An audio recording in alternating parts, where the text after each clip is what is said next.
Olá, sejam todos bem-vindos. Eu sou o professor Gerry, professor de Geografia. Vamos tratar hoje de um assunto que é bastante recorrente, está aparecendo bastante na televisão, nos noticiários, está no nosso cotidiano, que é o conflito entre a Rússia e a Ucrânia. Pergunto, vocês já ouviram falar da Ucrânia, ou pelo menos antes de 2013? Certamente não. Por que ela vem ganhando agora no noticiário, não é? Vem ganhando importância nesses noticiários? Sim, pelo conflito armado. E aí nós vamos pensar um pouquinho, geograficamente, sobre esse conflito, politicamente sobre esse conflito, economicamente sobre esse conflito também, e toda a geopolítica que envolve essas duas nações. Aliás, não é só essas duas nações, mas principalmente o mundo oriental e o mundo ocidental podendo iniciar uma segunda guerra fria, talvez, pela influência dessas duas superpotências ainda bastante presente no nosso cotidiano, de um lado a União Soviética, do outro lado os Estados Unidos. Então vamos pensar primeiro, o conceito, eu acho importante dentro das ciências humanas, e a geografia é uma ciência humana, trabalhar os conceitos. O que seria guerra? Pergunto, você já entrou em conflito com alguém? Pode ser um conflito, por exemplo, de ideias, pode ser coisas mais sérias ou coisas banais. Pode ser, por exemplo, um conflito por questões políticas, divergências políticas. Pode ser um conflito por divergências religiosas, culturais. Pode ser até discussão sobre time de futebol. Então, esses conflitos vão permeando sempre a sociedade humana. Minha mãe sempre dizia que viver é difícil, conviver passa a ser mais difícil ainda. Você já arrumou alguma briga na escola? Pensa bem. Quase que todo mundo já arrumou uma certa briguinha na escola, E aí, às vezes, para você brigar fisicamente com o seu oponente, que é mais forte que você não foi sozinho. Juntou-se com alguém, criou a sua gangue da escola e foi lá nesse conflito. Então, o que acontece com o mundo é mais ou menos o que acontece em termos individuais. Claro, uma proporção muito maior. Vamos então ver, observar os conceitos sobre a guerra. Então, o que seria, de fato, uma guerra? Guerra, num conceito mais genérico, mais amplo, seria uma luta. Uma luta armada, ou um conflito bélico, ou seja, uma luta armada, um conflito bélico, bélico vem de armas,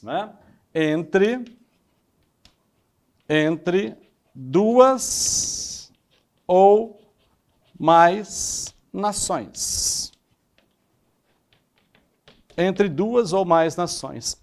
Então a pergunta é o seguinte, desde quando nós temos uma luta armada, um conflito bélico, Nós temos uma luta armada na sociedade humana desde o período, ou a pré-história, desde a pré-história. Então, é natural do homem esse embate, esse conflito. Vamos pensar o seguinte, até citei para você, Você talvez entrou num embate, num conflito com alguém por divergência de ideias, que pode ser uma questão política, religiosa, cultural, qualquer assunto que você possa aí discutir com uma outra pessoa. Então vamos pensar agora na motivação. Os motivos que levam a um conflito armado, a uma luta armada. Motivos, vamos colocar também aqui na forma de causas. Por que então que as nações entram em guerra, entram em conflito? Quais seriam esses motivos? Normalmente a partir de uma divergência. Você tem uma convergência de ideias, as ideias são comuns, e você tem uma divergência dessas ideias, ideias contrárias, objetivos contrários, pensamentos contrários. Lembrando de um detalhe importante, hein, gente? Primeira coisa que se perde numa guerra é a verdade. É a minha verdade contra a sua verdade. Então, nós temos uma divergência. Divergência. E essa divergência pode ser de várias formas, pode ser em vários campos. Então, nós podemos ter uma divergência, por exemplo, étnica. Então, etnias diferentes convivendo no mesmo espaço. Viver é difícil, conviver é mais difícil ainda. Então essas etnias podem entrar num embate, num combate, em um conflito, né? Muito bem.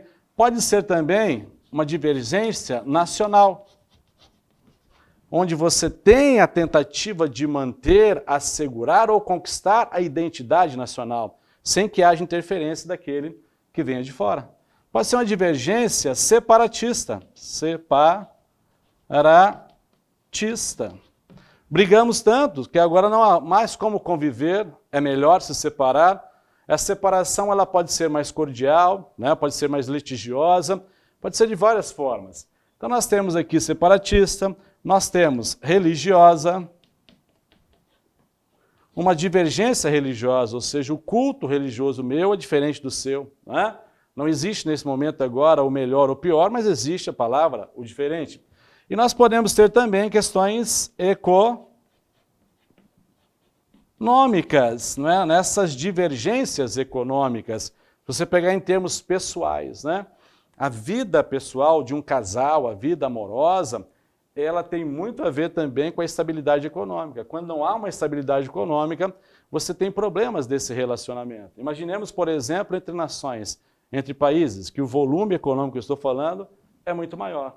Então, o motivo das guerras podem ser por questões de divergências étnicas, nacionais, separatistas, religiosas e econômicas. Vamos pensar agora na classificação. Como nós podemos classificar essas guerras? Então, vou colocar aqui, tá? Classificação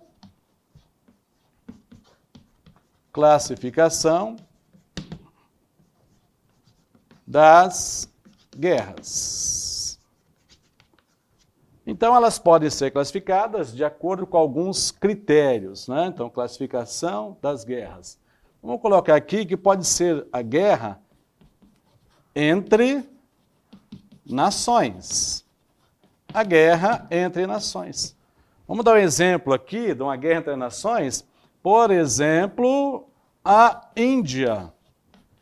Índia e Paquistão.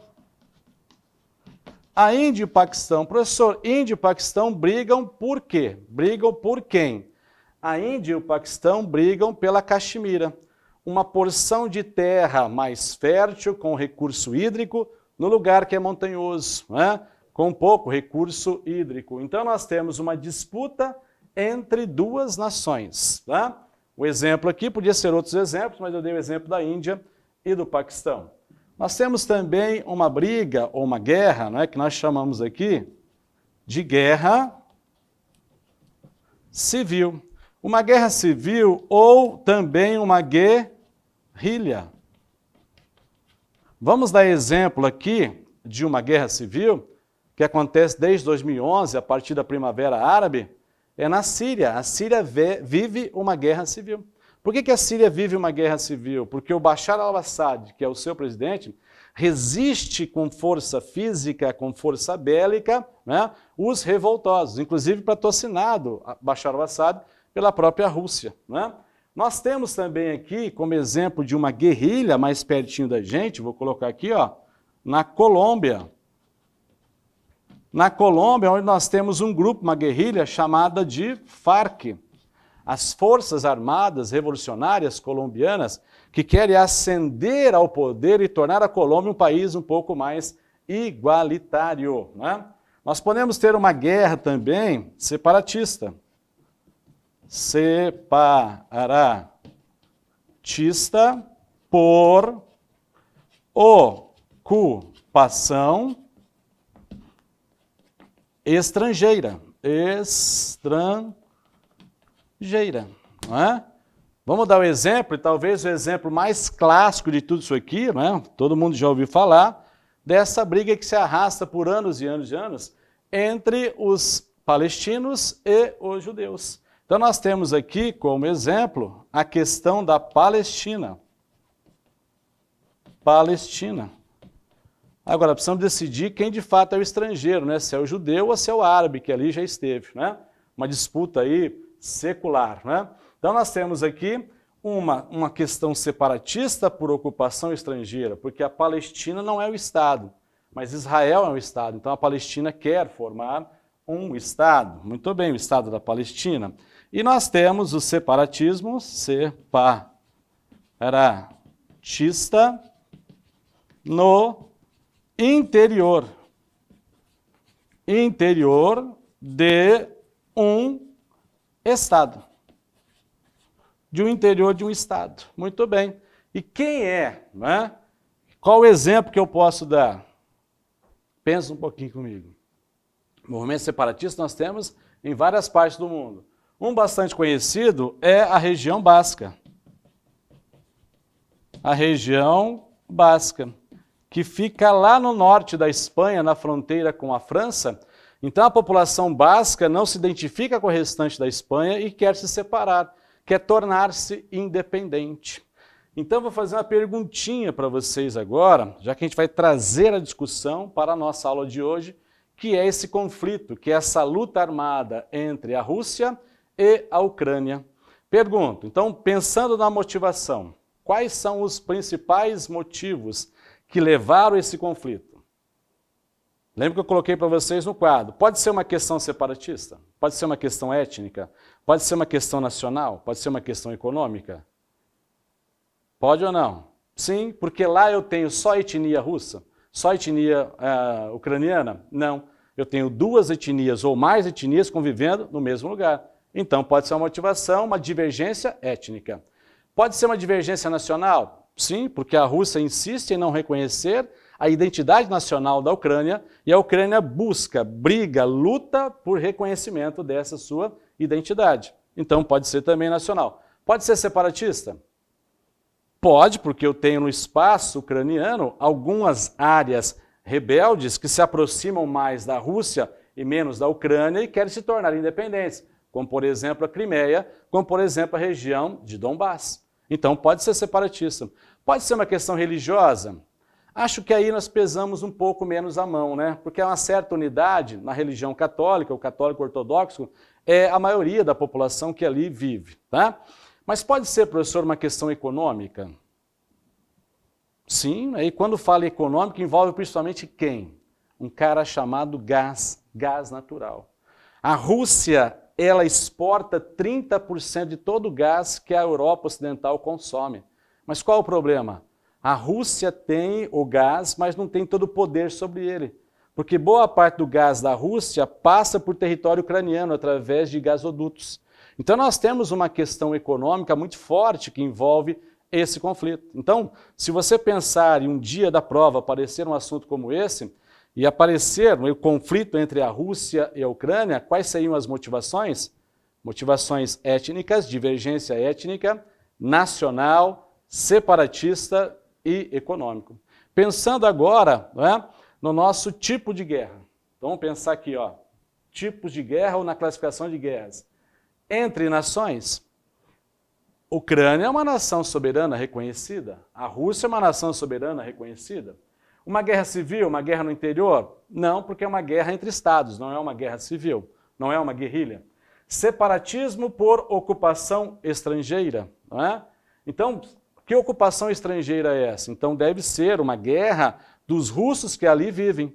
Então caberia também uma certa análise, né, nessa perspectiva da Crimeia, que a maior parte da população é russa. Então se eu tenho ucranianos e a Ucrânia é um estado reconhecido, e a presença desses russos é uma ocupação estrangeira, né?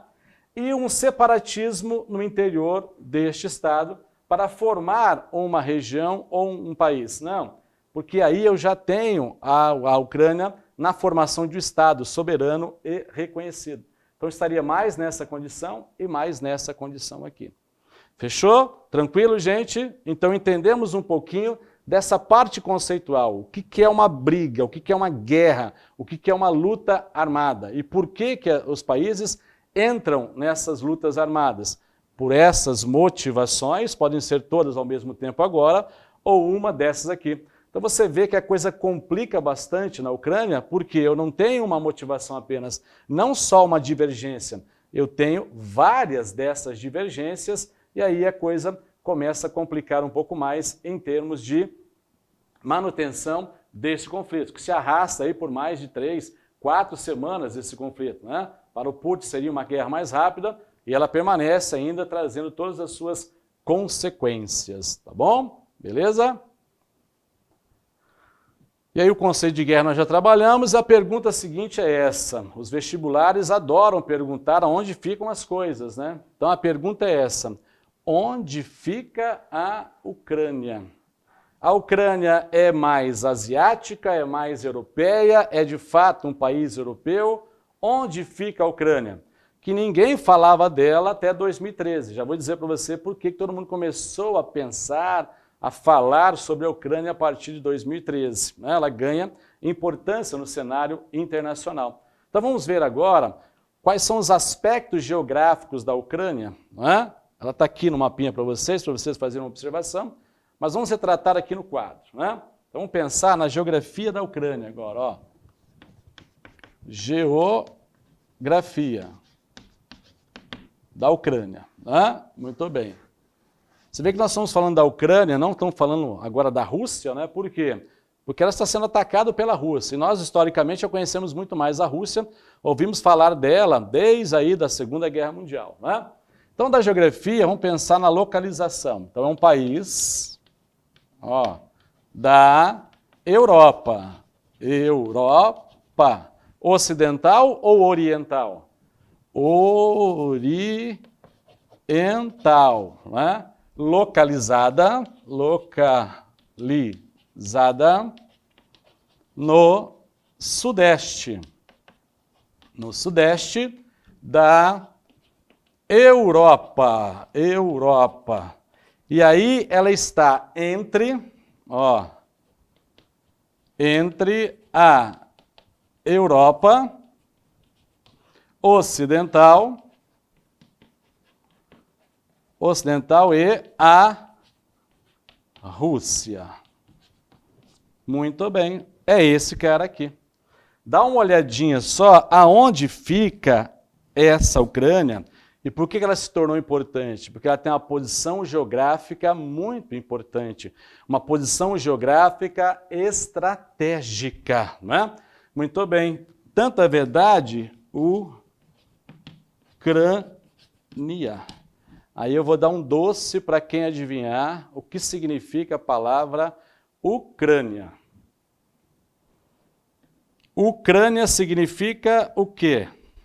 O que vocês acham que significa Ucrânia? Entre a Europa Ocidental e a Rússia.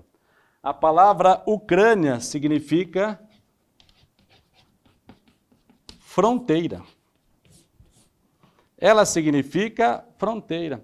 Então é importante para a Europa Ocidental e é importante para a Rússia também. E é um país pequeno, professor? Não, é um país grande. É o segundo maior em extensão. Só perde para a Rússia. Claro, todo mundo perde para a Rússia, né, que tem 17 milhões de quilômetros quadrados. A Ucrânia, né, ela tem mais ou menos 603 milhões e 700 mil quilômetros quadrados. Muito bem. Professor, isso é grande? Isso é um pouco maior que o estado de Minas Gerais. Para padrões europeus, é muito grande. Então, é um território grande, né? Banhado ao sul pelos mares, e aí é outra importância, né? Mar Negro e Mar de Azov. Detalhe importante, hein? A Rússia é grande, gigantesca, 17 milhões de quilômetros quadrados, mas a maior parte da sua saída marítima é para o Mar Ártico. E o Mar Ártico, pensa num frio de bater os queixos, ele congela, então ele fica sem saída. Então imaginemos o que é você transportar tudo via terrestre num país tão grande como é a Rússia. Lembrando, hein, que o mar é uma estrada que anda, é o transporte mais barato que nós temos, então é importante ter uma saída para o mar. Né? Lembra do Adam Smith? Até admitia, países que não têm saída para o mar nunca poderão prosperar. Então a Rússia briga também por ter essa saída no mar mais quente, onde ele não congela, onde eu posso ter uma saída para um mar maior. Você sai do Mar Negro, por exemplo, pega lá o Estreito de Bósforo, né, que é a fronteira com a Turquia, e você consegue chegar até o Mar Mediterrâneo, buscando, portanto, aí os países da Europa Ocidental. Beleza? Tranquilo? Vamos falar um pouquinho da economia da Ucrânia, né? Você acha que a Ucrânia é um país rico ou um país pobre ou mais ou menos? Ele é mais ou menos, tá? Muito para menos, tá? Então, pra você ter uma ideia, a renda per capita lá da Ucrânia é mais ou menos $3.200, alguma coisa assim. Do Brasil, ultrapassa os $12.000.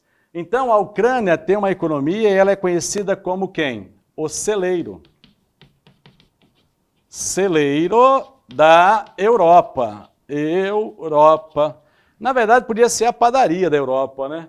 Professor, por que ele é o celeiro da Europa? Porque ele é uma potência agrícola, né? Então, a Ucrânia é uma potência, ó. Potência agrícola. Professor, mas você disse que é um país que é mais ou menos em termos de riqueza, e como é que pode se ele é uma potência agrícola? Lembra que produto agrícola é uma commodities, né? O que você agrega mais valor não é no produto agrícola, é um produto industrializado, portanto, né? E aí, por que ele é uma potência agrícola? Porque tem solos. Solos férteis? Sim, abriga solos férteis, né? Solos férteis. Professor, que solo fértil é esse? O solo mais fértil do mundo. Dou um doce para quem adivinhar o nome. Meu diretor já adivinhou, já. É o Chernozem, né? Um solo maduro, um latossolo, né? Com bastante humus. Então, solos bastante férteis. Mas dá uma olhadinha, cara, na década de 80 aconteceu um grande acidente nuclear em Chernobyl e contaminou parte desses solos. Já vem aí um probleminha para a Ucrânia resolver. Um grande produtor de trigo. Por isso que todo mundo está falando aqui no Brasil, vai subir o pãozinho francês, vai ficar mais caro, porque a gente é dependente do trigo que vem de fora, vem da Ucrânia também. Trigo, produtor de milho, grande produtor de óleo, de girassol. Claro que isso aqui não é para consumo interno. Isso aqui são produtos típicos de exportação. Exportação. Quais são os seus maiores mercados? A Europa Ocidental. Tá?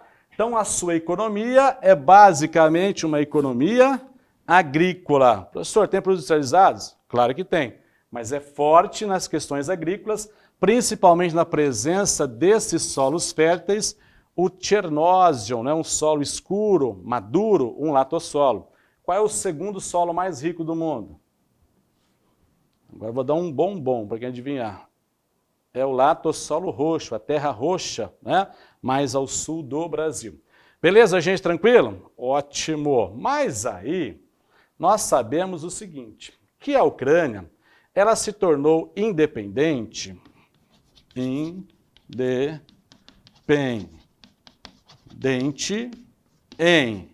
1991. Combinou com quem isso aqui? Combinou com a dissolução da União Soviética.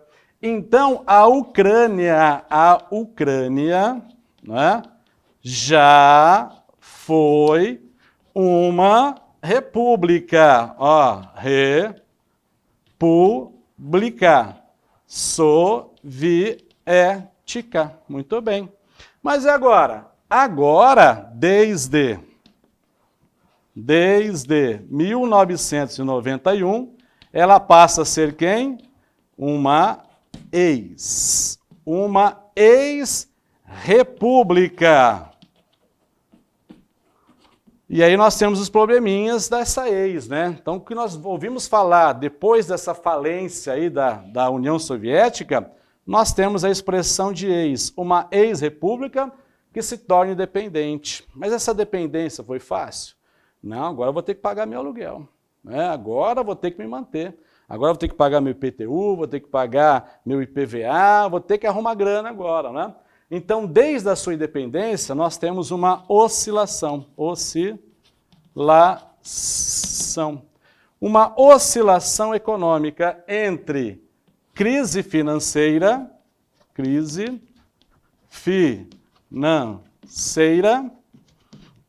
crises econômicas. Crise econômica.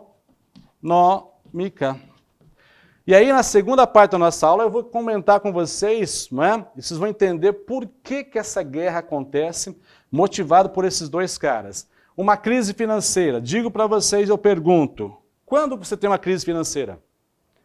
Eu vou na cantina comprar um lanche, chego lá, puta vida, estou sem dinheiro. Você aceita cartão? Aceito. Você aceita Pix? Aceito.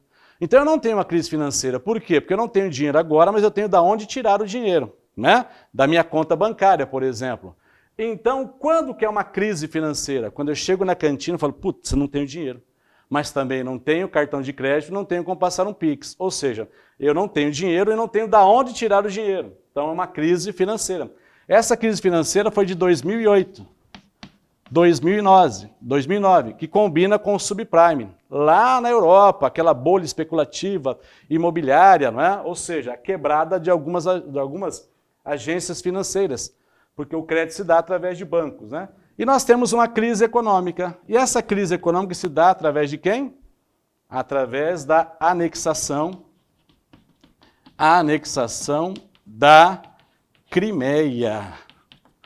Da Crimeia e daquelas áreas revoltosas, porque nessa área da Crimeia e na área de Donbás, que é mais para o leste da Ucrânia, ela é rico em recursos minerais. Então nós temos um país que está vivendo uma crise financeira, passando por uma crise financeira e passando por uma crise econômica. Isso vai explicar em boa parte, né, por que desse conflito. Porque às vezes eu quero a sua ajuda ou talvez eu negue a sua ajuda da Rússia e peça ajuda para outras nações. É justamente isso que os russos não querem. Eu, Rússia, quero ajudar a Ucrânia, mas eu, Ucrânia, quero ajuda de outras nações.